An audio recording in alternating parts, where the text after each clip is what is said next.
Greetings and welcome back to another episode of the Daily Run, and today we're playing as Azazel. Azazel is not that exciting of a character. It really depends on the run, I would say, and just because so many items don't really synergize well with him, it's even more disappointing when you're kinda excited for a good run. You get Azazel, obviously he's a really strong character, but then you realize you have to fight the Harsh. So even if you do play perfectly up until that point, you know that as soon as you enter the Harsh fight, there's pretty much bound to be a time or two where you take some hits of damage, which were really unwarranted, but just because of how the fight works and because you really have no range, you couldn't have avoided it. Harsh goes below the ground, spawns a lot of turrets, the bullet hell is there, you can't dodge, you end up walking into a few too many tiers and just end up hitting damage for no reason. And for that reason, I would say that Azazel is one of those frustrating characters. I think most of that just has to do with how the game works and because low range really isn't rewarded. But in this particular case, this ally did turn out to be pretty nice, especially because we got Infestation 2 from our very first treasure room, which just proved to be amazing, because you can now kill enemies which are close to you, but you can let the spiders do the rest of the work. So if there are some enemies which are really nasty to deal with, you can't really get close to them, just let spiders kill them, and that's probably that's a really good deal here. And I do like the item. Obviously Infestation 2 is one of the best items in the game.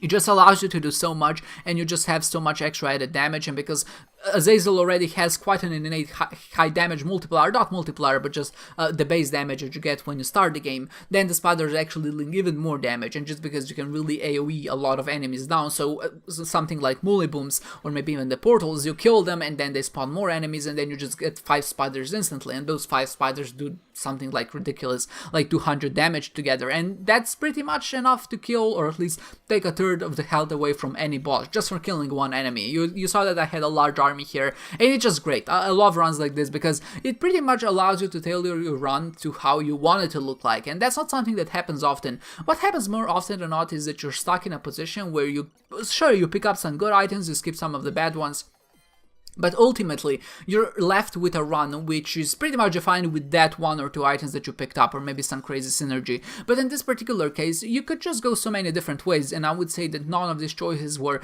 necessarily better or worse, it just really depends on your preference. And I really enjoy that, because you could have picked up technology in that very early item room, or you could have rerolled it, and I think that some people found Polyphemus there, or maybe they find it somewhere else, but essentially there was a chance to get Polyphemus as opposed to technology, and that of course is a nice aspect, because what it allows you to do is either stick with technology, which actually works with Brimstone, and you do deal more damage with it. Maybe not a lot of people realize this, but it does actually synergize and work pretty well together. But if you just want more damage, obviously Polyphemus is there for you. Sure, it'll take longer to actually charge up the shot, but once you charge it and then release it, you're pretty much guaranteed to kill any boss instantly, and that's pretty great. I decided to go for technology because I think it's a more exciting item. It still allows me to have that fast recharge time, which I'm very used to, so I decided to stick with that. Obviously, I didn't know that there was Polyphemus if you roll technology. I just know that technology works well, that's why I picked it up. But if I knew, I would probably still go for Polyphemus, just because I really like that item. But all in all, it did turn out to be one of those things where people could make an either choice and they would still be rewarded for it. And later on that manifests itself in a very similar situation with Dark Judas. So you can decide to pick up the Dark Judas up, and of course you can revive as Dark Judas. That would allow you to have more damage, and you could use your technology tiers and actually have unlimited range on them, which is one of the biggest weaknesses of Azazel, obviously, that you don't have that initial range. But with Dark Judas you can pretty much afford, and you're in a much better position, because with technology tiers you can kill the Harsh voidlings or spawns that Harsh spawns, you can deal with boss rush better, but in this particular case, some people have decided to stick with Azazel. They didn't take Dark Judas because obviously Azazel does have enough damage already, they don't feel like they necessarily need it, but also you have Flight and this little Brimstone, which is also quite damaging. So some people prefer that, and again, it's just down to preference, and I really enjoy that we can express our playstyles in a run like this, where basically every choice we make is rewarded, or at least is good in some form or another. And I hope, or at least I wish, that more runs will like this, because it really does allow people to play to their greatest strengths, and we're really comparing just how well can you dodge, how well can you use the tools that have been given to you, and just do basically the best that you possibly can. I decided to stick with this particular run, which was quite silly all in all. I kept technology, but then I found Dr. Fetus, and I don't think I would have picked it up, but I had homing bombs, sorry.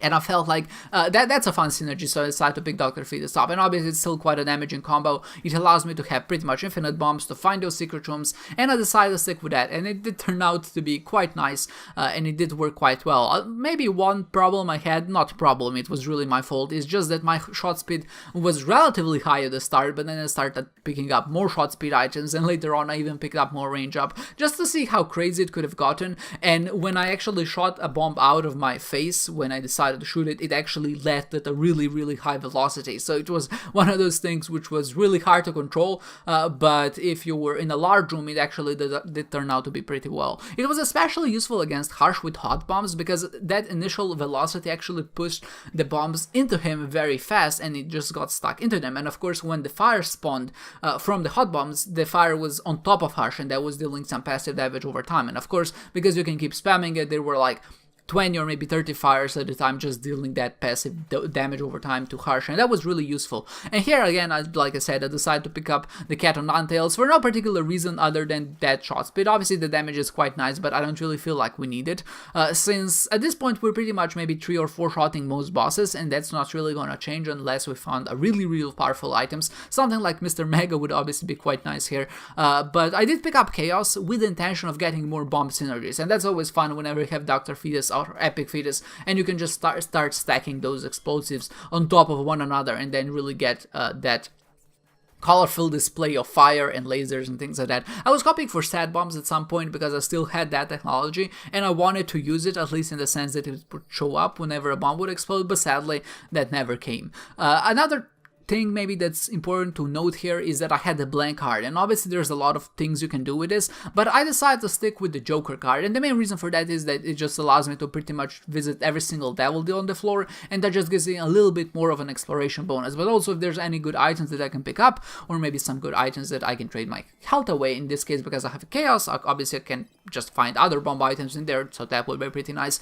So I decided to maybe stick with the Joker card because I would have a higher exploration bonus in the end, and I think it did pay off. There were some other choices which I think were reasonable, so if I kept the Temperance card, I think that would have been much better in the whole scheme of things, because if I did go to the Void and then use the Temperance card in the Secret Room, then if I found just one Purple Rune, it would allow me to pretty much get a Forget Me Now guaranteed. But I decided not to choose it that way, and thankfully there wasn't a Purple Rune. Maybe there were some other items which were hidden in the items that I could have picked up, and maybe I could have found something like not a Forget Me Now, something like a D6 or maybe a D100, which would then allow me to reroll those items in the Secret Room, but I decided not to do it. And as it turned out, when I get to the Void, it was Curse of the Blind, so I wasn't really able to see what the items were, so I think all in all it did turn out to be a pretty good run. Of course, my damage penalty here was a bit on the lower side at the start, but it did get increasingly higher as the run went on because of the bombs.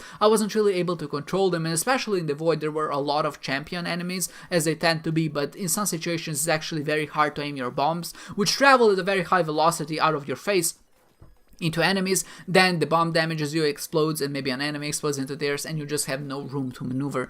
So the trinket here actually did turn out to be pretty helpful, which gives you a Holy Mantle effect for a single floor. So instead of a single room, it gives you Holy Mantle effect for a single floor, and it actually is very useful. I would say that in most cases I do tend to get hit, at least early on, just maybe like once per floor, so having this is great. Obviously having the Holy Mantle would be better, but I would say that this serves a very similar purpose, and it's saving from something like 4 or maybe 5 damage in total, which is not something to be joked around with. That's probably like 1,000 points in total, if not even more at that point. So I was able to stick with it, and did actually have a pretty solid run in the end. The only thing I could have wished to improve was maybe not pick up so many items, because I feel like some of them were a bit unnecessary. Like the Glyph of Balance, I believe. I'm still not sure what it does, but I think at some point I know it has something to do with championed enemies. I'm not really sure. I know it has like a very weird effect, and just has a ton of lines that you have to decipher in order to realize about what exactly this item does, but I just felt like it had a positive effect, and I decided to take it just to see if something crazy is gonna happen, but nothing like that happened, so I wasn't really able to get any benefit out of it. But still, it was a fun experience, and I enjoyed it for what it was. Maybe the only thing I could have done at the end here was picked up some of those blind items, because you never know, maybe one of them could be a crazy good spacebar item. Maybe I could have found a Yera rune somehow, but I didn't show up with a Yera rune. Obviously I would have been able to break. I even deliberately left one room with batteries and keys just so I could kind of complete and repeat that to get a really high shrag bonus. But I did have 99 of every consumable, so I can't complain too hard. I did go to both rushes, I didn't take too much damage, and I did complete the run all in all with 46,000 points, which is pretty decent. It was a fun run. I hope you enjoyed it as much as I did, and I hope to see you next time.